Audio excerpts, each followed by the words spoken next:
This is lesson 6.3. We're skipping 6.2 just for time's sake.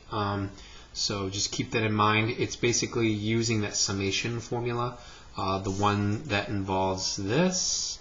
And since we're adding up all of these blocks of area, we're going to be doing the same thing, but now we're just going to be using a different symbol. So it just seems a little repetitive to have that section considering our time crunch. So let's go ahead. Now I know it says topic 6.4 and 6.5. Just kind of ignore that. This is really lesson 3 of unit 6. Okay, so these are just topics that are kind of in the AP vocabulary, like the AP study guide. They'll call them particular topics in their standards. Okay, so this is all it's all been building to finding the area under curves. Now what we have is, let's say we have this function here, all right, it's called f of t, all right, and we're just saying y equals f of t. Now what this involves here is that we have now, as long as a and b is a closed interval, and f of t is a differentiable function, if you took the derivative anywhere, it's not going to have any issues, no sharp, no issues from one place to the next. That we can actually use this symbolism here. What it represents is capital F of x is actually the antiderivative. Okay, and so the antiderivative equals the integral of f of t dt going from a to x. All right, so that's going from here to here. So what this represents right here is the area from a to x. All right, and this symbol here is actually an old German word letter for S, okay, and that meant sum. And it's the same reason why we have the Greek S for sigma. This and this means the same exact thing. But this is what you're going to see the most of, all right, in fact, from now on. So what we're doing is we're taking the sum of all these very small slivers of area, okay, as we go from a to x. Now this is called the lower bound. This is the upper bound. All right.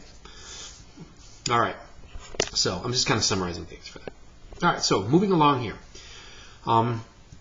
let's actually get to a very romantic place here. This is the fundamental theorem of calculus. Now this is the first part. And the second part is a little, that's a few days down the road. Okay, but part 1 is actually, it's crucial. All right. Now what it's basically saying is, and I'll just summarize it like in my own words, the derivative of the antiderivative is the function itself. Okay. So it's basically like saying if I took the derivative of the antiderivative, you have the actual function. They undo each other. They're inverses of each other. What happened is that Newton figured out that the derivative and the integral are actually inverse functions. Okay, much in the same way, if I cube something, if I want to undo it, I take the cube root. So those are inverses of each other. If I want to multiply, I want to undo that, I divide. So those are inverse operations. And so that's actually what the integral is. It is the opposite direction of the derivative. And so it makes it actually kind of pretty cool. We're just going in the opposite direction now because the area under the curve is the antiderivative of the function given those parameters. All right, and what it allows you to do is it allows you to calculate areas and surface areas and volumes of very abstract, what would have been impossible to do a few hundred years ago. Engineers can now do that. All right, so it's pretty amazing. Okay, so our first baby step here then is to say that f, capital F, okay, the derivative, now this is d dx, right? So that's a derivative. If I took the derivative of the antiderivative, all right? Now if you remember, I said that this is the antiderivative now. If I took the derivative of the antiderivative, it's the same thing as taking the derivative of the integral, which is the same thing as undoing it and getting the function itself. Okay? That's it. All right, so let's move along. It's a very simple idea, very, very intuitive. It's a very simplistic model here. Let's actually, we're going from -6 all the way down to, looks like G7 here. And what we're going to do is we're going to find the area as we go. And I'm going to go ahead and block these off there. Looks like I have certain values. And this is going to change each time. Now, I'm going to quickly go ahead and actually fill in the areas for these. Can you see that I have kind of, I've got really 1, 2, 3, 4 different areas here, you know. Well, let's see. I go from -3, so I go from -6 to -3. Oh, unfortunately, I do have to do this. Okay, I got to go up to there. Then I go from -6 to 0. Okay, then I go from -6 to 4, and then I go from -6 all the way to 7. Okay, so it looks like I have actually 5 areas that I'm going to have to calculate. Now, hopefully you remember these are all actual trapezoids. So let's use your trapezoid formula, and I'm going to just quickly jot these in. The area of this guy here is actually a 4. This one is actually 2.7. I'm going to turn this here. 2.75 actually. This is 5.25. Now I'm just using the area of a trapezoid. I'm trying to make this a little quicker here. This area here is 12. Okay, from here to here is 12. And then this area here is 9. Okay, so I calculated those areas. Now, what I want to do is I want to get comfortable in this first example of writing the symbolism of this. Okay, what this is saying is if g of x is this integral function here, okay, if I plug in a -3, I am now setting the right bound of the function. That's where I'm going to stop calculating the area. And so what this represents is actually -6 going to -3, because you can see that the -3 is now being replaced here, and so it goes to this x right there. And so now we just find the area of that function, f of t, from -6 to -3. All right, so all you have to do is add those areas. Because these are linear functions, we can just quickly drop a line and just add those areas. All right, so this is actually going to be, looks like 6.75. Okay, next one, g to 0 would mean that I am actually going from -6, okay, the integral from -6 to 0 of f of t dt, okay, that's how I say it, is going to be adding all these areas. So I have 6.75 plus 5.25, it's going to be 11, it's going to be 12. Okay, all right, now I'm going all the way to 4. So going to 4 would be -6 to 4 of f of t dt is to 4 is now adding 12, so it looks like that's going to be 24. All right, so this 12 area plus this 12 is now obviously 24. And then finally, from -6 to 7 of f of t dt is now going to add that final area, which is going to give us 33. Okay, and it's square units, you know, so just keep that in mind. But that's pretty much it. That's like mentally what is actually happening. Okay, in all of the functions.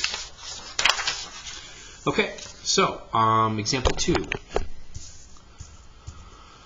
All right, example 2. It looks like now we are going from same procedure. You know, we're just gonna be careful here and kind of get an idea. Maybe you want to pause it here, try this on your own, and then kind of work it out with see if you're doing it right, and then or do it along with your homework. That's totally fine. So the input is 0. Okay, now look at this. The way that this function is set up is capital G, all right, is defined as the integral from 0 to a variable x of f of t dt. Now this is f of t dt has been graphed, okay, and what we want to do is we want to find values for a specific input, and here our inputs are located here. Now we're just doing the same thing, all right, and so we just want to get comfortable using this new wave of symbolism here, all right? So if I'm going from 0 to 0, what I'm effectively doing here, right, because this x is now being replaced with a new input 0, he goes here, so there he is. 1 is being replaced there, so it's a 1, and so on and so forth. You can see that these are now all becoming, that's 2, that's 3, that's going to be 6, and that will be 7, all right? That's what's happening here, all right? Now, if you were to think logically, if I'm going from 0 to 0, all right, what is the area of that little Okay, yeah, and then this guy's actually, we're going to graph it. All right, what is this guy? Well, that's 0, right? There's no area for that. Okay, now if I go to 1, okay, if I plug in 1, I'm going from 0 to 1, and the area here is clearly 2 units. All right, so that's 2. All right, now I'm not taking any antiderivatives yet because these are basic shapes. All right, I don't have any curves where I have to worry about that kind of thing just yet. All right, so let me minimize this. Now I'm going to go from 2. So 2, this trapezoid actually is 1, 2, and it looks like 2 and 1. No, that looks like 3 actually. If I had 2 plus 4, that's 6 divided by 2, that's 3. Okay, so that area is 3. This is going to be 2. Okay, this is actually going to be from here to here is going to be half of 2 times 2 is 4. That's going to be 2 from here to here. Then this trapezoid, well, this area here is 2. And then this guy would be 1. Okay, so those kind of add up very nicely there. Okay, so now what we're going to do is we're just going to kind of add up the areas. Now if I go from 0 to 2, that is 5. Okay, 0 to 2, that area is 5. If I go from 0 to 3, obviously that is, 7. All right, I go to 0 to 6. Now, if I go from 0 to 6, what's happened?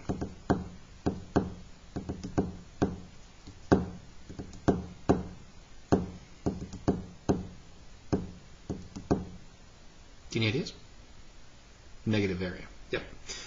This is negative area. So from 2 here, everything below here is actually going to be negative. All right, if it's below the x-axis, we actually consider that a negative area. And so what it does is the net area of the shape kind of keeps getting added together. All right.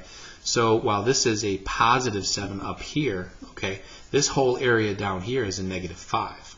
Okay, and so if I went all the way to 6 here, this means that these 7 square units here, 4 of them got undone with a negative value. So this ends up being 3.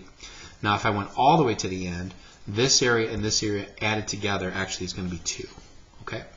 And so that's one of the things that you have to think about. And normally what we do when we calculate, no, you know what, I won't, no. That's like a couple weeks.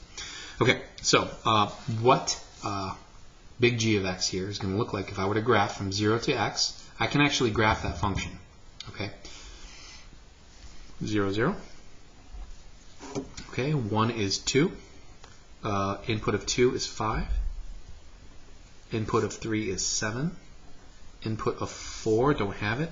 Input of 6 is 3. 7 is 2. What is my input of 4 here? Looks like my input of 4 means I would have had 7, but I would have had half. So I would have came back down to 6.5 there. And if I went to 5, that would have been actually taking me to 5. So even though I didn't have a table for 4 and 5, I can actually kind of calculate the areas here. So this guy right here represents, okay, he represents the function, all right, of this is the integral. This represents the cumulative function. Well, how do I say this? This represents the cumulative area of f of t here. Okay. So this is the graph of the antiderivative. This is what I'm saying. Antiderivative.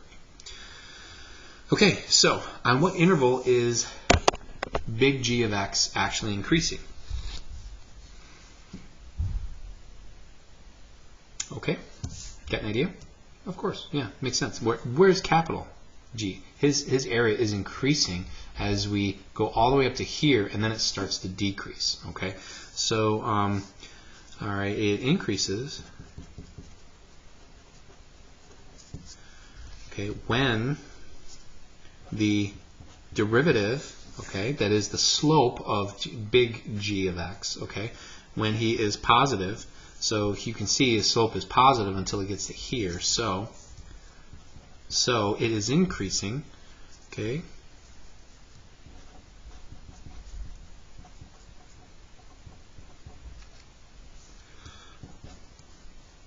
it increases over 0 to 3. Okay? So it increases when the derivative is greater than 0. So g of x, capital G of x, increases over the interval 0 to 3. All right. Where does g have a maximum value? Okay, max is at x equals 3, and g of 3 equals 7. Okay, and then we already sketched the graph of g of x. Okay, all right. So I'm actually, let's see. I think my kids are ready to go to bed. It's 8 o'clock. Let's see.